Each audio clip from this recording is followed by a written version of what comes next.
Senhoras e senhores, doutores e doutoras, mandaram para o jurídico. E aqui estamos novamente. Esse é o Manda pro Jurídico Podcast. Seu podcast que desjuridica o juridiquês. E também o único podcast jurídico que você consegue ouvir até o fim. Eu sou Rodrigo Ávila e estamos de volta. Estou aqui muitíssimo bem acompanhado com Pedro de Regina. Ele voltou. E Natália Dias, como vão? Tudo bem, graças a Deus. Estou de volta aí depois de um período de férias, estando doente. Tudo acontecendo na minha vida, mas tudo, graças a Deus, correndo bem. Gente, a gente sempre tem que inovar nessa mesa e nesse projeto, mas ao mesmo tempo sem nunca perder as raízes, né? Nós três, a gente sempre tem que estar aqui, de tempos em tempos, conversando, falando sobre os aspectos jurídicos. O Pedro falando sobre o projeto de aceleração, de crescimento, os empreendimentos urbanos Imobiliários dele. urbanos. Imobiliários. Eu falando sobre a minha agenda maluca. O Rodrigo contando sobre a vida dele. Então, enfim, precisamos sempre estar os três aqui para alimentar e oxigenar esse papo, que é sempre bom. Exatamente. Falando em inovação me lembra novidades. Depois de algum tempo, Pedro de Regina e Natália Dias, temos o nosso primeiro apoiador fixo aqui no Manda pro Jurídico. Não é não, Natália? Fruto de muito trabalho, muita entrega, muita credibilidade. É uma coisa que é muito importante a gente sempre falar aqui. No Manda, todas as pessoas que sentaram aqui são pessoas em que a gente acreditou que iriam entregar muito. Primeiramente pra gente e, em segundo lugar, para vocês, para nossa audiência. Então, quando a gente avaliou alguém para ser um parceiro fixo, para a gente falar sempre sobre esse parceiro, a gente avaliou muito para pensar sobre a credibilidade que essa pessoa poderia entregar, sobre o produto que a gente está falando. Então, vocês podem ter certeza absoluta que o que a gente está falando aqui é uma coisa que a gente acredita, né, Rodrigo? Exatamente. E até compartilhando uma experiência que eu e Pedro estamos vivendo, estamos em vias de conseguir, né, um sucesso judicial, digamos assim, depois de uma árdua batalha. Me veio muito como a nossa apoiadora poderia nos ajudar lá atrás, se fosse o caso, né? De quem eu tô falando? Eu tô falando da JustCash. A JustCash é uma empresa de antecipação de honorários advocatícios. Eu e Pedro, particularmente, estamos agora em vias, depois de 2, 3 anos, né, Pedro, nesse caso, estamos em vias de conseguir aqui lograr um sucesso relevante nesse caso. E, enfim, frequentemente eu e Pedro, assim, desabafando sobre o cara, a gente falava, cara, quando é que vai cair esse dinheiro? Quando é que a gente vai conseguir transitar em julgado? E não vinha. A JustCash é uma empresa que soluciona essa dor para o advogado. É uma empresa que te possibilita trazer esse recurso no horário advocatício para a sua atividade profissional, para a sua vida pessoal e etc. Sendo assim, em algum lugar aqui da tela, a gente vai colocar o QR Code para vocês conhecerem o portal deles, o site deles, entrarem em contato e tirarem eventuais dúvidas. E, enfim, acredito que o grande lance, a grande dor que a JustCash pode solucionar, tanto para o advogado quanto para todo mundo que está no meio jurídico, é justamente a otimização de recursos. Eu acho muito importante a gente falar sobre isso, porque a JustCash ela oferece esse tipo de solução tanto para o advogado, quanto, inclusive, para o cliente ou para a parte que está no processo. E por que isso é muito importante? Porque toda vez que a gente fala sobre advocacia, sobre o exercício da advocacia, a gente fala muito sobre a necessidade de um desenvolvimento técnico muito grande, sobre um comprometimento muito grande com o cliente. Mas nós não podemos esquecer que muitos advogados desse país são advogados autônomos ou que têm pequenos escritórios. Com certeza. E quando você tem um pequeno escritório, o que ele é? Ele é uma empresa. E uma empresa, ela tem como um pilar fundamental a sua parte financeira. Como muitos advogados trabalham nessa parte do contencioso, judicializando, e existe algum nível de demora, mesmo quando você já tem uma decisão transitada em julgado, é muito importante a pessoa refletir sobre o seu fluxo de caixa. Não somente um fluxo de caixa que vai dar um respiro na gestão do negócio, como, eventualmente, um aporte, um alocamento mais interessante de recursos. Eu tenho uma máxima que eu gosto: dinheiro agora é melhor do que dinheiro depois. Exatamente. Então, se você tem essa oportunidade, você pode refletir como alocar seus recursos, ou você pode expandir também o escritório. Expandir o escritório e fazer uma otimização dos seus recursos. O que eu achei muito legal da JustCash é porque, como vocês sabem, o Manda pro Jurídico, ele ultrapassa a bolha de diversos nichos advocatícios. E existem muitas empresas em que você consegue, sim, fazer esse tipo de antecipação, mas elas falam de valores grandes, valores que não refletem a realidade da maior parte dos nossos advogados, que tratam com ações de valores menores. A JustCash, ela consegue antecipar até valores a partir de R$1.000. Exato. Que é uma coisa muito democrática, né? Então, assim, se você tem uma ação num juizado especial, que em regra você vai ter valores mais baixos, você consegue utilizar o serviço da JustCash. Então, achei bem interessante, eu acho, de uma praticidade enorme. Exatamente. Eu acho que ela dá um remédio para uma questão da imprevisibilidade quando você vai ter o seu honorário, enfim, a sua renda perante o seu trabalho no judiciário, certo, Pedro? Quantas vezes você já sofreu por isso? Eu acho que assim, o advogado que está começando, ele precisa focar em, trazer cliente para o escritório para ganhar dinheiro, porque no final das contas é o cliente que vai gerar receita para o escritório. E aí, se ele tiver um braço que consiga fazer as vezes dele de agilizar o dinheiro a chegar mais rápido e ele não precisar demandar esse tempo dele e focar no hard business dele, que é fazer os clientes, fazer as ações, fazer o processo rodar, o escritório, a roda girar. Né? Eu acho que isso é um adianto sim, eu acho que é uma hipótese muito válida. A JustCash está aí para isso, vai ajudar, como a Natália disse aqui, e para qualquer pessoa que quiser consultar lá os serviços dele, vai verificar que valores a partir de R$1.000 eles já conseguem trabalhar no sentido de antecipar esses honorários. Então, é uma ajuda imensa para os advogados que precisam focar no seu business e deixar para que a JustCash corra atrás do dinheiro para fazer, no final do mês, pingar na tua conta se você precisar ficar aí desesperado atrás desse dinheirinho. Exatamente. Então, gente, olha só, como eu já falei, em algum lugar da tela tem o QR Code, o pessoal da edição vai colocar, a gente não combinou em que lugar vai estar, mas vai estar na tela, eu posso garantir isso. Depois a gente combina. Depois a gente vai combinar. E, enfim, sintam-se à vontade para conhecer eles, é um projeto muito bacana que é o início da nossa parceria com eles e tem sido maravilhosa a experiência, a troca. E o grande lance é agregar valor ao nosso público ouvinte e entendo que a JustCash pode agregar esse valor, que é justamente dar esse adiantamento financeiro para os seus projetos profissionais, pessoais, seja lá o que você quer fazer com esse dinheiro adiantado. O importante é que você vai ter isso otimizado na sua rotina, tá bom? Tá por aqui o QR Code, então conhece lá que o Manda Pro Jurídico recomenda essa possibilidade, essa alternativa para o advogado. Agora, vamos para a pauta, pessoal? Claro! Saudade de uma pauta 3. É verdade, é verdade. E aí já vamos começar, então já que a saudade na pauta já tá batendo o nosso peito aqui, vamos começar com um tiro, porrada de mão. Vamos começar agora, vai ser um misto, tá? De Carreta Furacão e Neymar, vamos? Vamos nessa? Só se você dançar aqui o Carreta Furacão aqui pra gente. Se o Neymar dançar comigo, eu vou. Então, gente, O Neymar, que é tão presente nessa mesa quanto o Elon Musk, são figuras Larissa que Manoela estão também. sempre aqui. Larissa Manoela também. Mas eu acho que num bingo do Manda Pro Jurídico, o Neymar é mais citado do que Larissa Manoela. Ah, possivelmente. Tem uma época também que era muito forte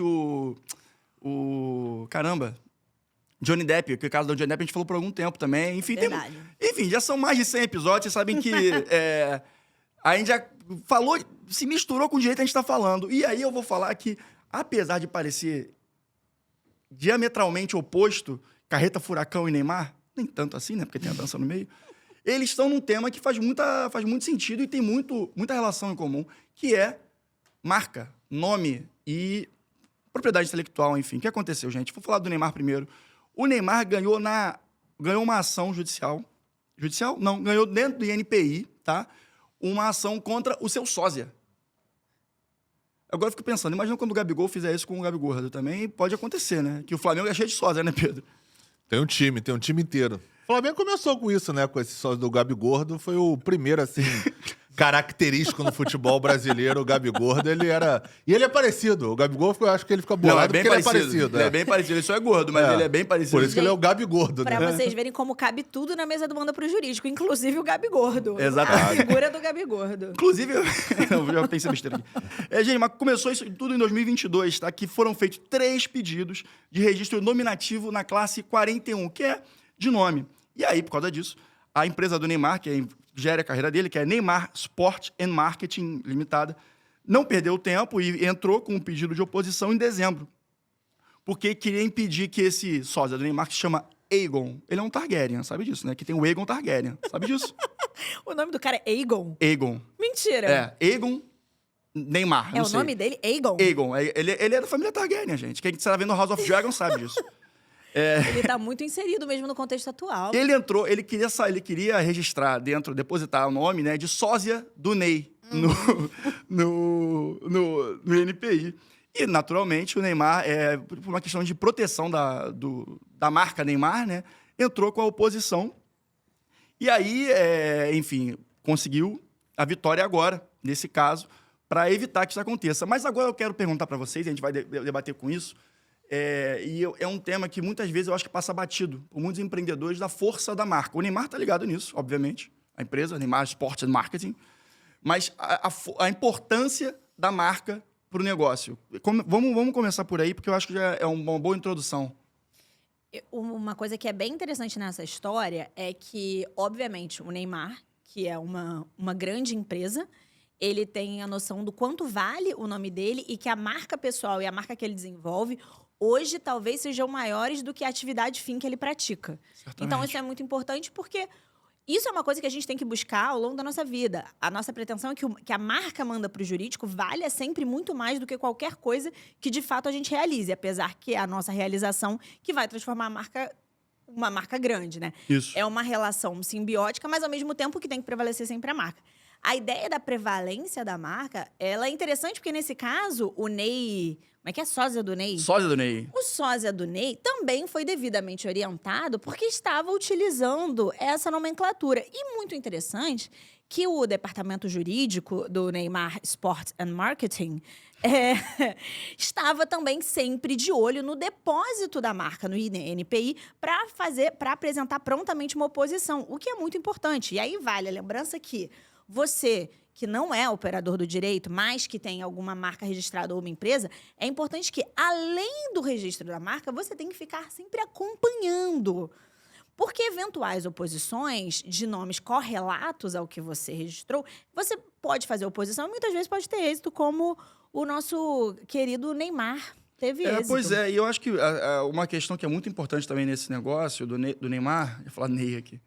É que você é íntimo. Eu sou parça. Você é quase o Cebola, o Gil Cebola. O que eu acho que é muito importante também é a questão do controle da sua própria imagem, do seu próprio nome, das suas próprias questões. É óbvio que, assim, o Aegon, né? Aegon Targaryen. Eu adorei o fato dele ter o nome de um personagem da Casa do Dragão. Ele, uma vez usando esse nome de Sósia do Ney, ele alcançou a marca de 2,3 milhões de pessoas no Instagram, de seguidores. Assim, pra se você ele ver não fosse... como a marca Neymar é uma marca forte. Se ele fosse só um CPF qualquer na pista, ele não teria 2,3 milhões de seguidores. Se ele não fosse parecido com o Neymar, tivesse a minha cara, ia ter, sei lá, 6.500, que nem eu. Entendeu? Então, eu acho importante que o Neymar está querendo ter um controle sobre o que vão fazer com o nome dele. Claro. Ele não vai impedir o Aegon de ir num evento como o Neymar, entendeu? Porque, assim, é incontrolável até, eu diria. Mas, assim, eventuais coisas. Vamos supor que esse Aegon seja cancelado e ele está com um registro de sósia do Ney no nome dele. Qual o efeito que isso pode trazer para o próprio Neymar? Não é verdade? Eu acho que é uma questão de controle também que o Neymar tem que ter sobre ele, sobre a gestão das coisas que estão no seu universo, sobre o seu ecossistema, né, Pedro? Cara, assim, eu vejo futebol, marca. Eu lembro, o Pelé, ele é um cara que é icônico no futebol, obviamente, o melhor jogador do mundo, considerado pela maioria das pessoas, principalmente quem viu ele jogar. E aí, esse caso me lembrou um pouco essa questão do Pelé. Porque o Pelé, ele provavelmente também foi pioneiro no uso da marca Pelé. Sim. Ele, quando ele ia falar dele, jogador, ele falava o Pelé. Ele não falava o Edson Arantes do Nascimento. Uhum. Então, isso ele fazia para valorizar a marca Pelé. E as pessoas não percebiam isso. Achavam que era uma questão snob dele, alguma coisa, e as pessoas não entendiam que, na verdade, o Pelé era muito mais do que um jogador de futebol. O Pelé era uma marca. Exato. E é por isso que ele sempre se tratava como jogador na terceira pessoa, para valorizar a marca, o produto Pelé. Porque ali você vende, você atrela o seu nome, ao seu jogador, a sua pessoa física, a uma marca que você vende muito. Você vende em comercial. Não é o Edson Arantes do Nascimento que vende produtos licenciados, é o Pelé. Uhum. Não é o Edson Arantes do Nascimento que vende camisa, é o Pelé. Não é o Neymar que vai vender, que vai usar a marca Ney ou o sósia do Ney para ganhar dinheiro ou você ter sua marca diluída. É o Neymar que usa. Não é o sósia, não é outras pessoas que usam. Então é por isso a importância das pessoas entenderem a profissionalização e o uso da marca. E Perfeito. aqui no Brasil, a gente às vezes confunde as coisas. Eu vi muitas pessoas comentando, pô, coitado do cara do Ney, nada a ver o Neymar fazer isso. As pessoas não entendem que por trás do nome Ney, Neymar, Neymar Júnior e qualquer variável que seja em relação ao Neymar, que vincula ao Neymar, você valoriza ou você dilui a marca Neymar. Então isso reflete, consequentemente, nos patrocínios que ele for fechar, nos contratos que ele for firmar. Então essa é a importância do Neymar. Não é birra do Neymar quando ele entra como oposição no NPI para que o sósia dele registre sósia do Ney. Não é birra, não é sacanagem, não é mesquinharia, não é nada disso. É porque a partir do momento que esse cara consegue o registro da marca, a marca Neymar automaticamente é diluída, porque esse cara começa a conseguir licenciar produto, começa a conseguir fechar contrato, começa a conseguir fazer uma série de movimentos profissionais pelo uso da marca, que se ele conseguisse, que vai diminuir a do Neymar. Exatamente. Então, é por isso que é importante você fazer essa oposição. Isso tudo é mapeado. Tem programas que o próprio site da RPI, quando publica essas questões, você recebe essas informações. É diário, né? A publicação. Não, é semanal. Semanal, E aí desculpa, você recebe as publicações da RPI e vai lá. A oposição já vem para você quando você cadastra. Então, por exemplo, o Neymar, quando ele tem as marcas dele já lá registradas, quando vê alguma coisa parecida que seja na mesma classe de registro, você já recebe no e-mail automaticamente as oposições que você estão ali, que podem ter algum tipo de oposição para você se manifestar. Você acha que essa marca tem a ver com a sua? Eu, por exemplo, lá no escritório, a gente já recebeu vários nesse sentido. Você acha que tem a ver esse escritório registrar, esse logotipo que ele botou parece com o seu, você tá de ok, você concorda, não concorda? E aí você tem um prazo para se manifestar. No caso do Neymar, eu acho que ele foi certo. Ele foi profissional. Ele foi lá e fez oposição porque ele sabe que aquilo, de certa forma, dilui a marca Neymar como um todo. E assim, não tem... Ponto separa, não tem nada a ver com a pessoa física do cara. De repente, eles até têm uma boa relação, não sei. Pode ser que sim, pode ser que não interessa. Mas, por seu ponto de vista de marca, o Neymar agiu corretamente e os advogados do Neymar, naturalmente, que prestam assessoria jurídica, fizeram o que tinha que ser feito mesmo, tá certíssimo. E até fazendo um paralelo, você falou do Pelé, uma coisa que eu lembrei da marca, Pelé talvez tenha sido o primeiro, assim, que a gente lembra, muito forte com isso. Pelé foi o primeiro jogador patrocinado por uma marca esportiva. Em 1970, ele era patrocinado pela Puma já. E outra coisa que me fez lembrar também do Pelé foi que, mal ou bem, todo mundo sabe mais ou menos como é o autógrafo do Pelé. Quer dizer, eu tava até aqui brincando de lembrar como era o autógrafo dele, porque realmente a relevância da marca Pelé é gigante. E não tô comparando Pelé e Neymar, pelo amor de Deus, gente. Aí esse é outro papo, outro tipo de programa. Mas a marca Neymar também Programa é muito... esportivo, talvez. Com certeza. A marca Neymar é muito forte. E esses cuidados têm que ser tomados, porque nunca se sabe o que pode acontecer quando uma pessoa tem uma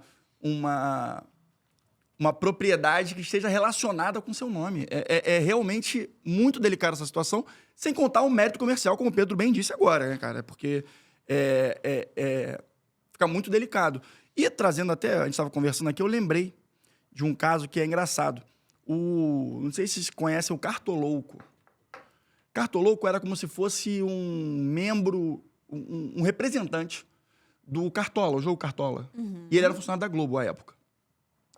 Eu acho que ele começou porque ele foi o cara que fez maior pontuação no primeiro Cartola que foi aberto, assim, de campeonato. E aí, daí, ele começou a fechar vários contratos com a Globo. Aí ele foi contratado pra fazer, tipo, as prospecções, dar as dicas de quem você devia escalar ou não, entendeu? E ele virou como se fosse, tipo, um embaixador, assim, contratado pela Globo. Gente, ficou nítido para participar dessa mesa, eu tenho que entender mais de futebol. Mas então, se vocês quiserem me mandar artigos sobre o Cartolouco, tô à disposição. Não precisa, não. Vai no meu LinkedIn e manda. Não precisa, não, mas você vai entender o porquê eu tô falando isso. Enfim, ele era uma figura um pouco... excêntrica, assim, pro ponto de vista corporativo, e acabou sendo demitido, né? E faz parte, tudo bem. Hoje em dia ele é um youtuber até consolidado, ele tem boas matérias, assim, sobre esporte. Mas o ponto é, quando ele foi demitido, a primeira coisa que ele fez, sabe o que foi? Ele registrou o Cartolouco no INPI. Globo, não sei o que aconteceu, talvez não se interessou, ou papou mosca, lá sei. Mas ele pode usar até hoje o nome Cartolouco, mesmo não estando na Globo, e o Cartola sendo a propriedade do Grupo Globo. Apesar de ser excêntrico corporativamente falando, ele teve esse insight, ele teve essa sacada, que eu achei bastante inteligente, e ele continuou podendo ser reconhecido, não precisou construir outra marca, outro nome, podendo se manter como Cartolouco. Quer dizer, olha a relevância, ele conseguiu se manter até hoje com esse nome, e, enfim, ele colhe os frutos dele, tudo em função de uma construção de um trabalho antigo dele dentro da Globo. Eu acho que, assim, falar sobre a proteção do uso da marca é uma coisa que dá mais de um programa específico no Manda pro Jurídico. Porque são vieses que se tangenciam tangenciam, mas se confundem. Que é a utilização jurídica, a instrumentalização jurídica para você poder proteger a sua marca e como isso vai ter um reflexo direto nos seus negócios, nos seus empreendimentos, no que você vai fazer com aquela marca, como o Pedro falou, no potencial licenciamento, nos contratos que você faz. Eu acho que é um ponto que, eventualmente, a gente pode negligenciar. Eu digo, empreendedores, empresários podem negligenciar no primeiro momento. E o registro no INPI é muito simples. É muito fácil, extremamente essencial, assim. Para vocês terem noção, a primeira coisa que a gente fez quando a gente começou a profissionalizar aqui a operação do Manda pro Jurídico foi registrar nossa marca. Com certeza. Então, eu acho que... Eu infelizmente, acho que é uma coisa pouco valorizada ainda. Assim, fora grandes marcas, grandes empreendimentos, grandes negócios já estabelecidos, eu acho que o pequeno empreendedor não tem essa visão, não tem esse conhecimento dessa camada de relevância sobre a sua marca. Mas fica aí. Eu acho que a gente conseguiu agregar a relevância disso para os nossos ouvintes. E, enfim, vamos passar para a próxima pauta, que vamos falar agora sobre Carreta Furacão. O assunto é esse, tá, Pedro? A gente tem que falar, siga em frente, olhe para o lado, porque o assunto agora é a Carreta Furacão. Mas tem a ver com propriedade intelectual também. Olha só que loucura. A família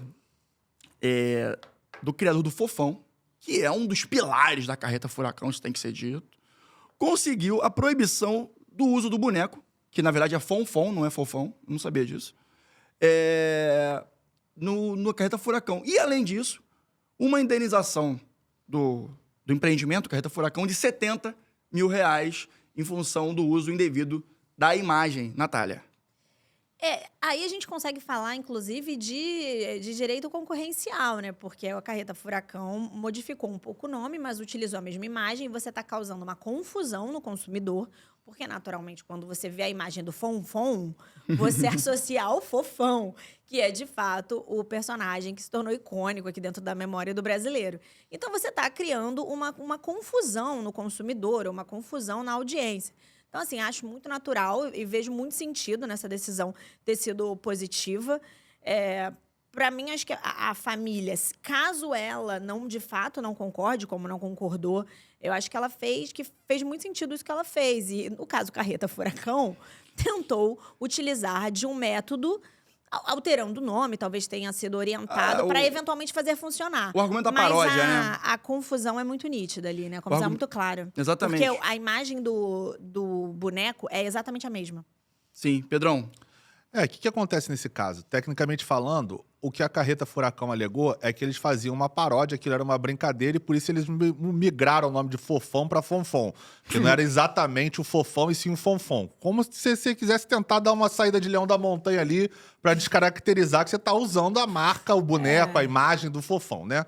Obviamente a gente sabe que isso não prospera na justiça, porque é claro a evidência. Todo mundo... Provavelmente a maioria das pessoas nem sabia que o boneco se chamava Fonfon. Achava que era Fofão mesmo da Carreta Furacão. Como até nos memes, no Instagram, você jogar lá, você vai ver Fofão da Carreta Furacão. Você não vai ver Fonfon. Então, assim, isso é uma os mais jovens... É um argumento que, Gente, assim... eu tô amando esse trava-língua. Fonfon, Fofão. É um argumento que o advogado ali ficou perdido. Jogaram o cara nos leões no meio do Coliseu e ele teve que dar uma saída ali. E ainda digo mais, talvez a geração mais nova não saiba da existência do personagem dos anos 80, 90. E aí o que aconteceu tecnicamente nesse caso foi que o cara que criou o Fofão, né? O boneco Fofão, que tem os direitos de Fofão, ele morreu em 2016, se eu não me engano. E ele deixou por escrito no testamento de que ele não autorizaria o uso da marca Fofão se não fosse para eventos ou tudo que fosse atrelado a crianças. E claramente o público da Carreta Furacão não é só criança. Não. Então, a decisão, tecnicamente falando, do acórdão, ela saiu nesse sentido, porque em vida ele deixou declarado que o Fofão só poderia ser usado para fins infantis, para o uso da marca Fofão, o boneco, enfim, o que quer que seja, a imagem Fofão, para fins exclusivamente infantis, para esse público. E como a Carreta Furacão não usa exclusivamente para esse fim, tecnicamente falando, a decisão do acórdão veio nesse sentido, dizendo que em vida, como ele não tinha deixado autorizado, então haveria ali a clara violação da carreta furacão, e por isso ela foi condenada a pagar 70 mil reais como indenização à família do criador do Fofão. Perfeito, você acabou de mencionar que é um acórdão, e só para confirmar, foi na segunda Câmara de Direito do TJ Foi em de São São Paulo, Paulo. E só para agregar na questão dos fatos que você trouxe, após o falecimento dele, as máscaras, os trajes, tudo o material original de trabalho do personagem foi destruído para que realmente não tivesse uso indevido. Então, quando você vê toda essa intenção manifestada em vida e no pós-mortem em que há essa destruição do material, dos trajes, das máscaras, você vê que, de fato, esse argumento de paródia não cabe, porque, de fato, desvirtua exatamente a questão do personagem. E, por fim, também... E ainda que não desvirtuasse, não tivesse uma delimitação específica de quem era o detentor do Fofão, de todo o fato tá havendo uma confusão ali para o consumidor, porque a família teria que ter autorizado a utilização, ainda que não houvesse a disposição expressa de não pode ser utilizado fora de um contexto infantil. Porque isso ali o Carreta Furacão poderia tentar argumentar, né? Se fosse pura e simples nesse viés, eu acho que o Carreta Furacão poderia tentar argumentar. E só para finalizar também, como é que ele está registrado, o Fofão, né? Tá no INPI? Não, gente, é só para... Quem é especializado ou se recorda das aulas de propriedade intelectual, sabe que questões de direito autoral são registradas na Biblioteca Nacional, coisa que estava tudo registrado conforme os padrões que a gente espera e exige. Então, assim, a família estava totalmente com um direito muito forte, né? Para poder fazer pedir a sua demanda perante o judiciário. Então, por mais que a gente aqui da nossa geração até lamente um pouco, porque era um personagem que era divertido na Carreta Furacão, faz todo sentido jurídico. Então, segue o baile, basicamente, né, gente? Podem criar um novo personagem, tá? É uma oportunidade de exercitar a criatividade e criar um novo personagem. É verdade. Põe o Sósia do Ney, pô, na Carreta Furacão. Com outro nome. Com outro nome, outro nome. Aegon Targaryen. Aí você vai criar um problema com o George Martin. E com aí é outro HBO problema. Max. Gente aí você do vai céu. criar outros Sósia do problemas menino. de licenciamento. Tira o Ney. Entendeu? Aí risca o Ney assim, né? Aí imagina o sósia do Neymar agora aparece com um cabelo platinado. De Game of Thrones. Com um dragãozinho do lado. Cara, o nome dele, Aegon, me pegou em camadas pessoais, assim, que eu não esperava, assim. Ele vai chegar com tapa-olho. Porra, podia ser, sei lá, Kleber, né? Um nome normal, assim. Não, Aegon. Pô, sensacional. Agora, um pep talk aqui, antes da gente passar o nosso último tema que a gente vai aprofundar mais. E a Smart Fit, hein? Vocês viram esse papo? Achei super legal, assim, a gente tá falando no contexto de fusão e aquisição aqui no Brasil, numa lógica de M&A. A Smart Fit, ela é uma academia muito difundida no Brasil. Ela tem, enfim, o Rodrigo colocou na pauta um número enorme de unidades. E ela compõe na sua rede várias outras formas de atividade física mais especializadas. Você tem o race, você tem... Tem o de boxe também. O boxe. Você tem várias. E agora ela está realizando a aquisição da Velocity, que é uma academia focada nas aulas de spinning. A Velocity, acho que ela foi desenvolvida há uns anos atrás. Ela não é uma empresa tão antiga assim, mas ela acertou, é um sucesso. Acertou muito no nicho e começou a desenvolver a prática de franquia. Aí uma das subsidiárias da Smart Fit vai fazer uma aquisição, a princípio, integral da Velocity. Essas são informações que a gente tem de portais de notícias. Ninguém aqui tem uma informação de fato do que está acontecendo ali dentro. A fonte que a gente pesquisou foi da B3, então é assim, super confiável, né? É confiável, mas ao mesmo tempo ninguém aqui tem uma informação de fato entre os players envolvidos. Claro. Tanto entre a Velocity quanto a Target, entre a Smart Fit quanto a Target, que é a Velocity. E é interessante, acho que o tema de M&A é muito legal, assim, aqui no Brasil. Tem muitas coisas legais que dá para abordar. A gente pode falar sobre as necessidades de você entender previamente o contexto da empresa. Então, você sempre precisa fazer uma fase preliminar, que chama-se fase de due diligence. Todo mundo que trabalha com M&A sabe disso. Você faz a famosa DD para conseguir avaliar a empresa como um todo, tanto no aspecto jurídico, no aspecto financeiro, quanto no aspecto contábil. Como é que você faz isso? Requisitando uma série de documentações. Depois você faz um contrato, que é um contrato que vai regulamentar essa compra e venda, que a gente pode chamar de SPA aqui. E aí você pode seguir a compra e venda, que o evento pode ser uma compra e venda integral. É bem interessante, tem alguns aspectos que a gente poderia tratar, não sei se é o caso dessa aquisição específica, que é uma relação com o CAD, uma questão regulatória antitrust, porque Verdade. poderia criar algum tipo de... um player muito grande no mercado, que poderia ofuscar outros players. Isso é algo que se discute no cenário do CAD, por exemplo. Não sei se vai ser esse caso especificamente. Não sei teria nem que aprofundar esse tema. não sei nem em que fase está essa compra e venda específica, mas achei super interessante. Gosto muito da Smart Fit. Já fui inúmeras vezes na Velocity e acho realmente um produto excelente, excelente, excelente. Então, achei legal, achei interessante. Eu acho que vai ser positivo. Já tá anunciado, né? Então, assim, imagino que já tenha canetado. Se não tá canetado, imagino que sim. Mas, assim, não tenho certeza. E até imagino que sim. Até porque acho importante falar também que são duas companhias fechadas. Sim. Então, existe um rito específico e não depende, a transação não depende da Assembleia Geral da Companhia. Isso aí tá na 6404, dá pra verificar, e também não enseja direito de recesso ao acionista e etc. Pedrão, o que você achou disso aí? Para ser submetido ao CAD, é 12.529 de 2011, alguma coisa assim, a lei lá, artigo 80 é muito. Não me lembro agora de cabeça, porque eu não faço isso há muito tempo. Mas, se eu não me engano, as operações têm que girar em torno de mais de 750 milhões de reais. Então, para você... 150 ou 700? 700. E essa 750. qual Eu acho o que valor? essa operação inteira tem que ver se Não. chega nesse valor. Provavelmente Aqui não. o valor foi 183 milhões. Então, valor bem mais a baixo. concentração não precisa você submeter ao CAD se ela não atingir esses valores. Eu posso até confirmar depois o artigo aqui, a gente bota no Depois comentário, a Beca eu vejo pode aqui, colocar um exatamente. disclaimer aqui. Qual é o valor da Mas- operação de fato e qual é o valor previsto. Não, o 750 com certeza, assim, 99,9% de certeza. Mas o artigo e a lei, aí eu posso estar falando besteira aqui, é melhor confirmar depois. Mas é isso, então por isso que eu acho que essa notícia, pelo que eu li, assim, não chegava nesses valores. Por isso que o CAD não foi acionado. Mas é assim, é uma consequência que pode vir, se ela começar a adquirir outras empresas, começar a se fundir, pode ser que a Smart Fit, o grupo Smart Fit, né, já que não foi Já, cara, foi. a principal, foi a subsidiária eu fiquei que muito comprou. surpreso que a Smart Pode Fit tem uma chegar, série né? de pipes de negócios dentro do universo Super. fitness. Eu não porque sabia eu acho disso. que aqui no Rio de Janeiro, aí falando especificamente agora do ponto de vista de negócio, aqui no Rio de Janeiro isso ainda não é tão explorado. Mas você chega em São Paulo... Talvez um público mais AA ali, né? Você Zona chega em Sul, São Leblon. Paulo, isso tem... porque essas outras atividades, elas têm um valor um pouco mais elevado. Não, o ticket médio é mais alto. É outro público, né? Outro público. Não, é isso. Ó. É Lei 12.529 de 2011, artigo 88. Fala o seguinte: deverão ser submetidos ao CAD os atos de concentração econômica que cumulativamente pelo menos um dos grupos envolvidos tenha registrado faturamento bruto anual no volume de negócio total no Brasil de no mínimo 750 milhões de reais. E será que a Smart Fit não tem?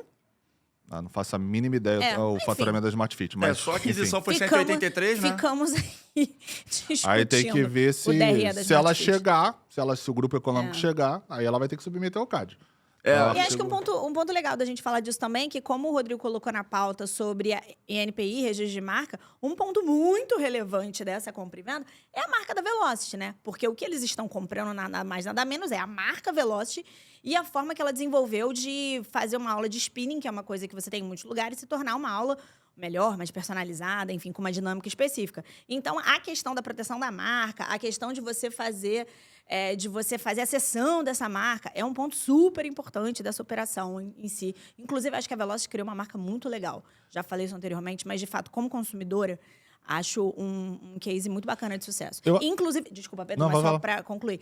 Inclusive, fazendo uma outra associação com marcas, porque a Velocity, à época, depois da sua fundação, ela tornou sócia a Gabriela Pugliese, acho que 1 ano ou 2 anos depois, que na época era uma grande influenciadora do universo fitness. Então, eles criaram uma excelente jogada, porque ela já era muito grande na época. Foi essa época em que começou o boom de influenciadores, deles serem muito demandados pelas marcas, o que hoje em dia todas as marcas fazem. Nessa época, acho que 2018, 2017, era comum, mas ainda era um mercado ainda que estava iniciando. Eles tornaram a Gabriela Pugliese sócia, isso é uma estratégia que algumas empresas fazem, né? E eu acho que foi uma estratégia acertadíssima, assim. Ela vendeu maravilhosamente bem a Velocity, e hoje em dia a Velocity está aí, gigante. Aqui no Rio de Janeiro tem no Leblon. Bem legal. Eu gosto muito das pessoas que têm visão de mercado, né? Uhum. Então a Velocity ela foi nesse nicho de bicicleta, de spinning, que é um nicho grandíssimo, tanto é que acabou de ter essa operação que a gente acabou de comentar. E eu lembro também que a primeira que eu comecei a parar para prestar atenção de, caramba, eu criei uma academia super nichada, um nicho dentro desse ramo fitness, vamos dizer assim, no cenário mais macro, foi acho que é Curves, alguma coisa assim, que era uma academia só para mulher, que tinha no Rio de Janeiro. Eu não sei o nome, mas tem esse... tem E esse era uma academia negócio que era também. só de mulher. E aí eu falei, caramba, o cara vai fazer uma academia só de mulher. Será que isso... Pô, aí eu achei muito interessante assim, a visão de mercado do idealizador. Confesso que eu nem sei quem é o que foi o idealizador desse projeto, mas eu lembro que foi o primeiro que eu parei pra observar assim. Falei, caramba, o cara criou uma academia focada só em mulher. E aí o leigo pensa, pô, tá limitando o público, né? Mas justamente o contrário. Mas às vezes é o contrário. É, O efeito exato. foi o contrário. Porque, por exemplo, eu não sei se ela foi vendida, se ela aconteceu alguma coisa, se ela parou, não acompanho. Mas eu lembro que ela bombava, assim, no começo. Sim. Todo mundo só falava da Curves, sei lá como é que fala. Não, tem assim. até aquela também agora, uma que é amarela e preta, não é Smart Fit. Eu esqueci o nome agora, que tem lá perto do teu escritório, cara.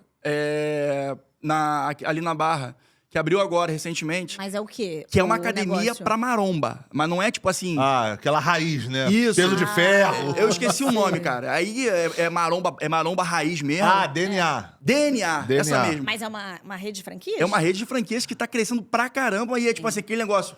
É peso batendo no chão, fazendo barulho, tá Sim, tudo bem. sim, É sim. gente gritando, gemendo alto pra terminar a série. Porque E tá tudo bem, entendeu? É diferente. Um ponto que tem de muito interessante nesse tipo de negócio ultra nichado, primeiro que você consegue criar um ticket mais alto. Com Porque você certeza. está oferecendo um serviço especializado. Quanto maior a especialização, em regra, maior o ticket você vai cobrar por pessoa ali do que ela está consumindo.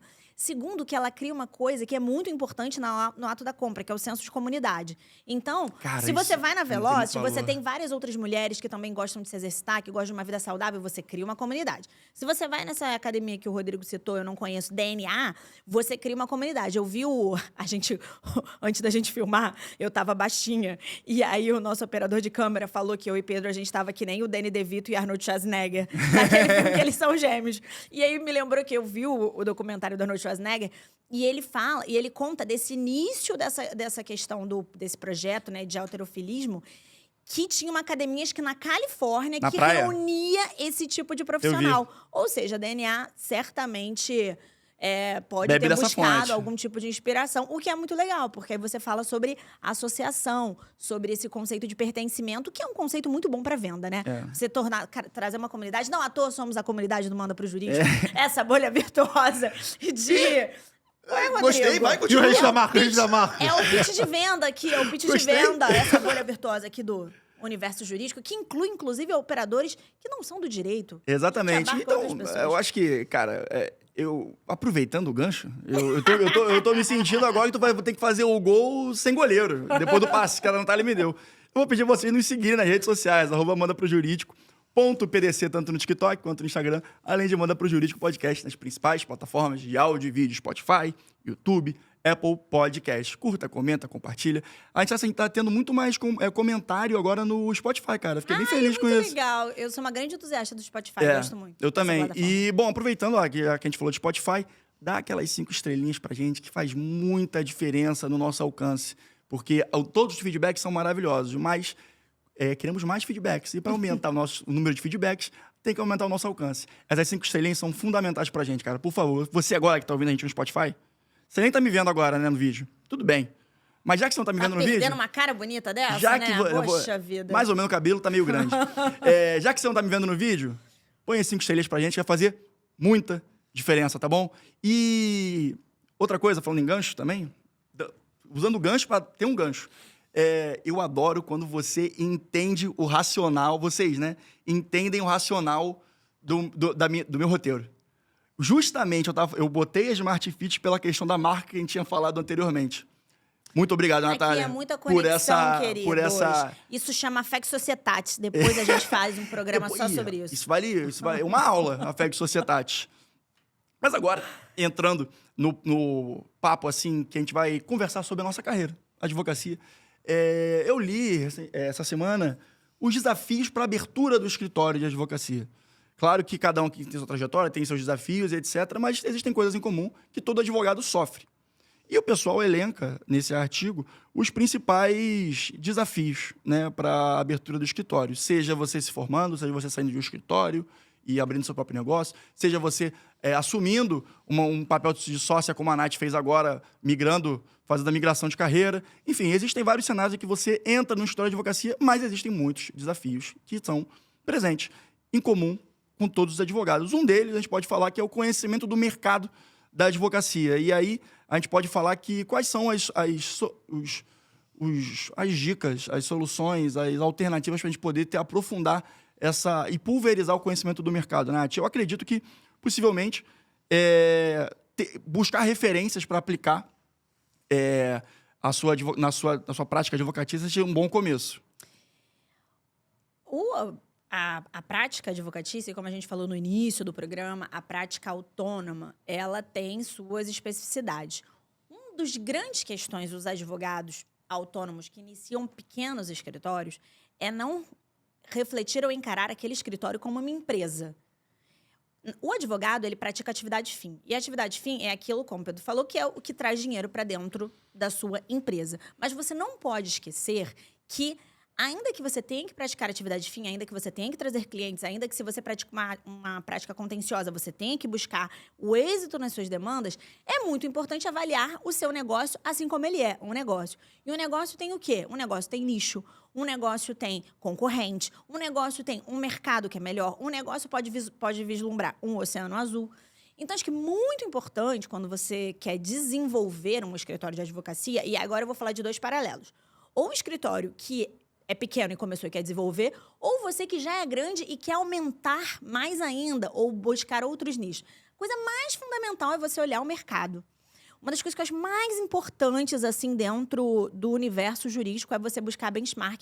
Não à toa, quando a gente trouxe o Renato Sapiro aqui semana passada, eu falei para ele que eu sou um ouvinte do podcast dele. Por quê? Porque ele traz todos os grandes advogados do Brasil, todos os grandes sócios de advogados do Brasil. Hoje em dia é um tema que muito me interessa. Por quê? Porque eu quero entender o que eles pensam, o que eles estão fazendo e como eles estão fazendo para conseguir adequar à realidade do meu escritório. Então, assim, isso hoje em dia para mim é muito importante.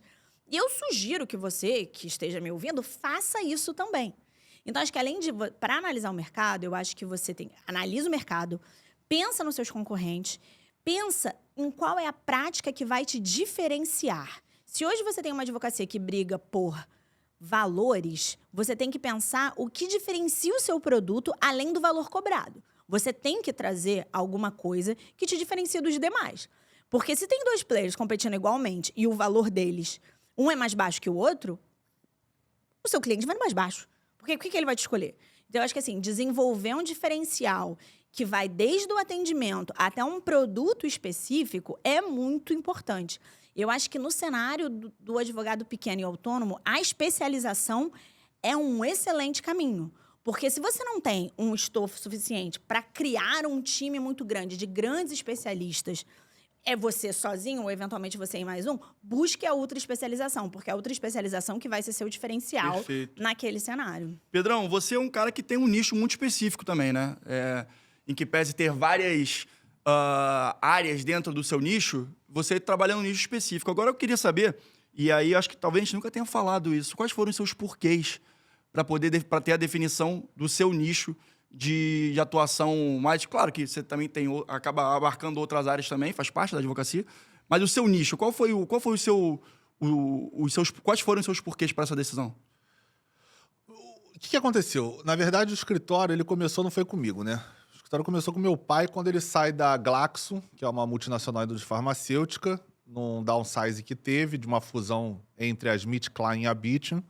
E aí ele funda o escritório, trazendo, então, naquela época, os casos trabalhistas, pegando no networking que ele tinha, que ele já tinha atuado antes no escritório grande de advocacia no Rio de Janeiro, clientes que eram médicos e que estavam fazendo uma operação societária no momento, e começou nessa área. Depois, ao longo do tempo, o escritório foi migrando até chegar no planejamento patrimonial, que é o nosso carro forte hoje lá no escritório. Por que isso aconteceu, Rodrigo? Porque a gente foi credenciado, a gente foi chamado pelo consulado americano e britânico para ser credenciado lá no hall deles de prestadores de serviços para advogar para os seus cidadãos americanos e britânicos. E na ocasião, o Brasil estava tendo aquele boom imobiliário. Tá falando de 2000, início de 2000 ali, tá? E aí, o que aconteceu? A gente começou a fazer muita operação de estruturação societária de pessoas que investiam em imóveis no Brasil, mas que não queriam deixar esse dinheiro no Brasil circulando. Elas queriam fazer algum tipo de operação societária e mandar uma parte ou integralmente para o exterior da onde eles eram. É um veículo de investimento, né? E a gente teve que começar a montar pessoas jurídicas para fazer essa operação e estudar qual seria a melhor forma de você fazer isso, pagando naturalmente a menor carga tributária. Porque se você for fazer no by the book, como muita gente faz o planejamento societário, né? Eu abro lá uma limitada, digo que é uma holding lá no CAI da Receita Federal, e é isso aí. Se tiver problema lá na frente, a gente vê. Isso não é planejamento patrimonial, isso não tem nada a ver. Isso pode até ser que uma holding faça parte do seu planejamento patrimonial, mas não necessariamente ela é obrigatória a ser. E às vezes pode ser que faça sentido, às vezes não.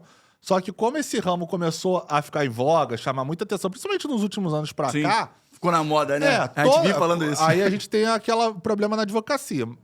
Quase 2 milhões de advogados formados, a maioria despreparado ou não tem condição, fica pegando qualquer caso para poder pagar o boleto no final do mês. E aí surgem os especialistas de plantão de 24 horas, né? O cara que fazia, sei lá, direito trabalhista e da noite pro dia ele é especialista em planejamento patrimonial. Aí lança curso na internet, diz que é especialista daquilo. E às vezes até pessoas grandes, né? A gente sabe aqui, não precisa citar nome, mas pessoas que trabalham no direito civil há muito tempo, são muito bons no direito civil, criticavam nos seus cursos, porque eu já fiz o curso das pessoas, por exemplo, que criticavam planejamento sucessório, planejamento familiar, e aí quando teve a reforma tributária agora, lançou o cursinho dizendo que fazia essa operação há 10 anos, que é mentira. Mas enfim... Então, esse é o problema desse mercado. Seria muito contraditório o cara falar mal do instituto, né? Exatamente. Do nicho, mas você pegar o curso antigo, ele fala. E falar que faz há 10 anos. Então, assim, o que A gente acontece? até falar que mudou de ideia, né? Seria melhor. Eu acho mais elegante. Teve a reforma, viu uma oportunidade, agora faz sentido. Mas, enfim, Estudei porque o cara melhor, não vai falar, que um cara gabaritado não vai falar que ele fez isso da noite pro dia. Quando né? você, Porque quando... qual que é o problema do planejamento patrimonial? O planejamento patrimonial, que é uma coisa nichada, o problema com a Receita Federal, se você fizer alguma besteira, ele não vem no primeiro ano, ele não vem no segundo ano, ele vem do segundo pro quarto ano, que é onde começa a correr o prazo prescricional ali. Ali que o negócio começa a ficar feio pra quem fez errado. Chora, mas não vê. Batendo na porta dos 5 anos, todo mundo... Exatamente. Bateu no prazo prescricional dos 5 anos, tá cheio de ação aí que a Receita Federal entra como multa, planejamento agressivo, evasão de patrimônio. E aí que começam os problemas. Então esse que é o problema que o cara cria quando ele não é especialista. Mas voltando à questão do escritório, cara, foi uma oportunidade de mercado que a gente começou a fazer muito essa operação. E você tinha afinidade com o tema também? A gente tinha afinidade com o tema, tinha alguns que faziam sentido o planejamento patrimonial no Brasil, tinha alguns que fazia sentido jogar lá fora, tinha alguns que era misto. Então, assim, a gente começou a se inteirar desse tema, a demanda era muito crescente na época, e ali a gente começou a se especializar nesse cenário de planejamento patrimonial, que começou planejamento patrimonial internacional, né? Depois que a gente começou a fazer mais até para os nossos clientes, que a gente começou a falar, opa, peraí que também tem game aqui pra galera que tá aqui no Brasil. Tem um empresário brasileiro. E aí a gente começou a entrar em claro. contato. Médicos, principalmente, foram os primeiros clientes, e até hoje são a maioria dos clientes de pessoa física que fazem planejamento patrimonial com a gente. São médicos que têm o patrimônio, não têm tempo para cuidar do patrimônio, tem muitos bens e aí precisam dessa organizada na vida deles e aí chamam a gente para fazer esse meio de campo. Então, assim, foi assim que a gente começou. Mas, porra, Pedro, eu não sei, eu não tive esse precedente de um Essa escritório. oportunidade. Tô me formando agora, o que eu faço? Acho que tem que mapear o mercado. Acho que tem várias áreas interessantes que você pode explorar. E aí eu acho que vale um benchmarking, mas principalmente você entender o que já está saturado. Então, por exemplo, se você chegar hoje para falar que você vai fazer um contrato de compra e venda, uma contrato de locação, cara, vai ter 1 milhão de advogados que fazem isso. E até porque não é um contrato muito complexo. Então, assim, eu acho que não é uma área que você deva focar. Mas pintou essa oportunidade, eu vou deixar passar? Não, faz lá, ganha o teu dinheiro, paga o teu boleto no final do mês. Beleza, eu não vou julgar. Mas se você está começando, pesquise áreas que, de repente, podem ser um oceano azul para você. A gente já trouxe aqui convidados, por exemplo, o João Paulo, fala de direito de educação. Ele falou, não tem escritório, a gente tem que formar dentro os profissionais dentro de casa, para que esses profissionais prestem consultoria pra gente, porque eles não têm esse profissional no mercado. Então, áreas como essa, por exemplo, tecnologia. Cada hora sai uma coisa nova sobre tecnologia. Já teve metaverso, já teve NFT, Bitcoin, criptomoeda. Cara, são nichos que são relativamente novos, são poucos players no mercado atuando. Então, existem vários oceanos que são azuis, que você pode efetivamente tentar navegar sobre eles. Agora, você precisa estudar, você precisa ler, você precisa entender como é que funciona, precisa ver se o mercado está regulado, se não Conversar tá, com pessoas. como é que ele é regulado, se já tem audiência pública para regular, se não tem, como é que tem algum projeto de lei no Senado, na Câmara, no Congresso, de forma geral, que esteja ali tramitando, que você precisa se inteirar para prestar consultoria. Então, isso são coisas muito importantes. Essa semana eu recebi uma enxurrada de consultoria sobre questão imobiliária por causa da nova tese, da revisitação, na verdade, da tese 414 do STJ, sobre as concessionárias poderem cobrar a tarifa mínima e mais a progressiva. Uma série. Por quê? Porque era um tema que vinha desde 2010, onde o STJ entendia que não podia fazer a cobrança de tarifa mínima na forma que as concessionárias de água e esgoto queriam. E agora, em 2014, mês passado, o STJ revisitou essa matéria e mudou o entendimento de 14 anos. Então, todos os nossos condomínios que eram clientes, até pessoas que sabem que a gente transita nessa área, vieram procurar, falaram, o que está acontecendo? Eu contratei um advogado, ele entrou com a ação, agora está acontecendo isso, eu vou ter que pagar, como é que funciona?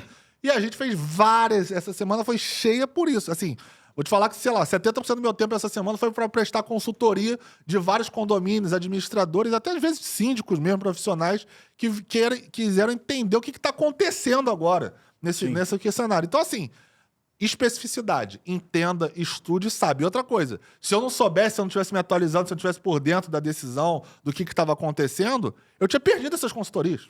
Total. Então, quando você está num ramo, estude no ramo, se intere sobre o ramo, se informe sobre o que está acontecendo. E não é, o que está acontecendo, mudou o artigo. Cara, artigo é o mais difícil de acontecer. Você tem que entender o que são os casos que estão no STJ ou no Congresso que estão rolando, que podem interferir. Pedro. Excelente. E todos esses sites, a Câmara tem, o Senado tem, o STJ tem, você pode pegar os cases que te interessam e ele faz o push pro seu e-mail. Então você não tem nem o trabalho de pesquisar. Você só precisa saber o caso que tá ali rolando e botar pro teu e-mail pra você receber mensalmente a movimentação. Eu recebo uma dúzia de movimentações no meu diariamente de Câmara, Senado e STJ, dos casos que são da minha área, que vão pipocando no meu e-mail que eu tenho que ficar lendo. E tem que ler, não adianta essa coisa de, mas eu vou ler aqui uma reportagem que saiu no Valor. Cara, a reportagem no Valor não é técnica. Ela vai te falar a manchete ali, de forma estendida. Mas ela não vai te falar, do seu ponto de vista técnico, do que aconteceu. Então você precisa estar acompanhando e ler os acordos. Cara, não tem que ter preguiça de ler acordo. Acordo, às vezes, o voto do STJ é curto. Dá uma lida, qual o fundamento? Pega pra ler o artigo da lei que ele justificou. Faz sentido, não faz? Porque assim, esse tema, por exemplo, 414 do STJ, não parou por aí, vai ter repercussão, vai ter RESP, vai ter RE, porque é serviço essencial. Tem caso de condomínio nosso que a luz é maior, a água está sendo maior que a arrecadação. Então você está inviabilizando o condomínio, você está vedando o serviço essencial, que é o fornecimento de água e esgoto. Então, assim, existem vários desdobramentos que, se você não estiver por dentro do que está acontecendo, você vai ficar despercebido e você perde essa consultoria, que é o que eu estava falando. A consultoria, outra vez, cobrem. Consultoria, o seu conhecimento, esse tempo que você parou para ler os e-mails, o push que você recebeu, tem um valor, então cobre. O primeiro não vai fechar, mas o segundo fecha. O primeiro, o segundo não fecha, o terceiro fecha. Você vai fechar e aí você vai se valorizar no mercado. E aí o dinheiro começa a entrar. E aí você gera uma roda progressiva positivamente financeiramente. Então, quebre o ciclo. Escritório, uma vez eu conversei com hoje, já conversei com várias pessoas, você tem que quebrar o ciclo. Eu não tenho escritório porque eu não tenho cliente, eu não tenho cliente porque eu não tenho escritório. Cara, ou você quebra o ciclo ou você vai ficar nessa bolha. Ou você monta uma estrutura para atender um cliente, começar a prospectar clientes e ganhar dinheiro na advocacia, ou você vai ter que sempre ser funcionário de alguém. Exato. E aí não adianta chegar no final do mês e reclamar. E aí, voltando nisso, engraçado que eu tava passeando com meu cachorro esses dias na rua, e aí um cara me abordou, porque alguém na rua falou que eu tinha escritório e tal, e ele falou, eu acabei de me formar, eu tô muito insatisfeito na advocacia, tô ganhando muito mal, tô ganhando R$2.500 lá no meu emprego e tal. Pô, eu sei que tem escritório grande que faz isso para estagiário, enquanto isso o sócio lá fica andando de Rolex, pô, ao invés de distribuir o dinheiro que ele ganha para os outros funcionários.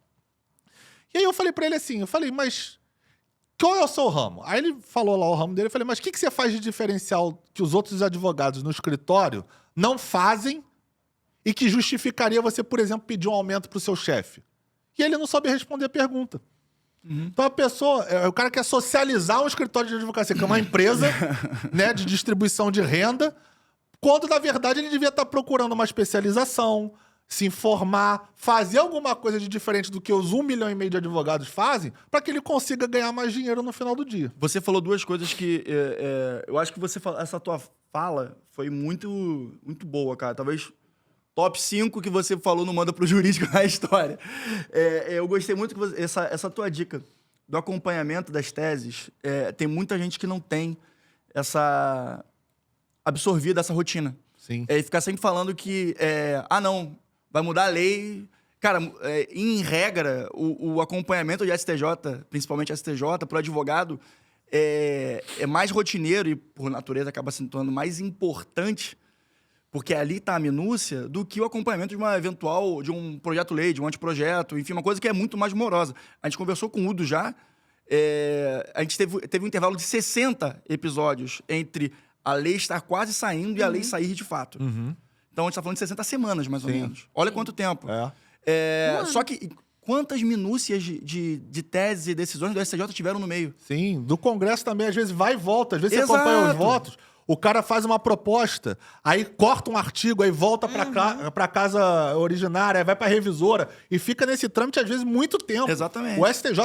porra, Pedro, eu não sei quais são os RESPs do STJ, os REs do STF, o projeto de lei no Congresso da minha área, ou que eu preciso saber. O que eu faço? Cara, assina o push do STJ dos temas e das teses. Ele também tem isso. Cara, porque ali, alguma hora vai entrar o da sua área, aí tu pega aquele e bota especificamente pra você receber daquele. Você cadastra. Perfeito. Então recebe o geral, se você não souber de nenhum, deveria, mas se você não sabe de nenhum, pega o geral e quando bater um que seja específico pro seu caso, você cadastra. Exato. Cara, eu acho que essa tua dica aí, cara, Dica de milhões. Perfeito, é dica de graça. milhões. Acho que o que nós, advogados, temos que entender é que o risco Brasil, ele é muito ruim, mas para os advogados ele pode ser muito bom. Porque quando você tem um cenário de insegurança jurídica constante, para um advogado você tem sempre trabalho. Para um advogado do dia para a noite, que nem o Pedro trouxe essa tese agora, do dia para a noite, o seu escritório fica superlotado. Porque Sim. do dia para a noite você tem uma movimentação específica e você cria uma demanda.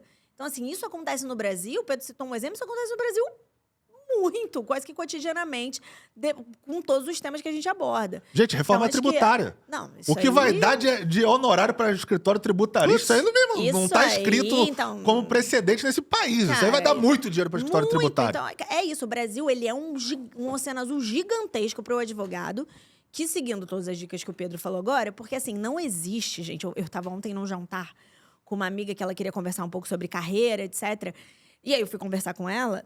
A primeira, uma das coisas que eu falei com mais seriedade, eu falei, olha, independente do que você queira fazer, não existe caminho fácil. Não tem, assim, quem vem de caminho fácil, assim, eu vou até ter uma conversa sincera para entender que caminho fácil é esse. Não existe. Se você não se dispõe a estudar, se você não se dispõe a se atualizar, se você não se dispõe a fazer mais do que as outras pessoas fazem, você não vai chegar num lugar diferente do que as outras pessoas estão, do que como 1,5 milhão de advogados do Brasil estão. Então, assim, eu acho que para advocacia sempre tem espaço no Brasil. Sempre tem. O que a gente tem são advogados muito pouco qualificados, em regra.